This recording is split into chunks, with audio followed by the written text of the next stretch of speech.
Hi everyone, Melissa here, coming on today with hashtag Two Crafters, One Design, as well as Saturday Morning Makes. And Saturday Morning Makes is a collaboration that Jill Norwood started, and she's invited all of us to join in and show what we've been crafting. Hashtag Two Crafters, One Design.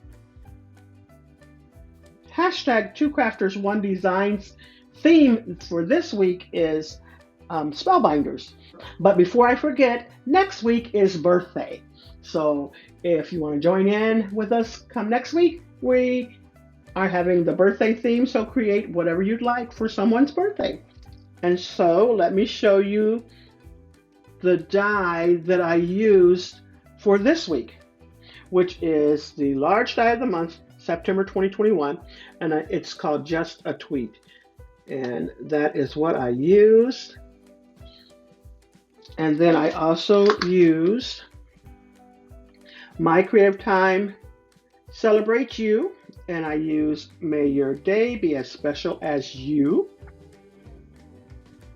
And this die, or embossing slash die, cut and emboss, that's what it's called, I won from someone's channel and I forgot who it was, but I love this embossing folder. I was kind of thumbing through some stuff and I was just like, oh, let me pull that out. I think that'll be kind of cute. And I love how it turned out.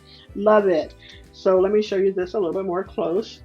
I did add gold accents, even on the bird's chest there. I got gold underneath there. I did cut out a piece of black cardstock behind it just to have the accent, and I cut out the center, which made it a little bit raised. It's kind of recessed back there. And then that embossing on there is just so pretty. I love everything about this card. And then I used the Hero Arts Infinity dies. I always forget to bring that out, but love this card. So if you had the time and you joined in with us, we'll go over and comment on your project that you've created. Or if you just want to join us next week, remember it's birthday. Okay, so use all the links that I'll have down below to UCY I'm a Diva, which is Lisa, Girliest Cards, which is Gloria, and Jill Norwood. Jillian Norwood Designs, I think is her name of her channel. But you'll see all the links down below. Thanks so much, everyone. You all have a blessed and crafty day.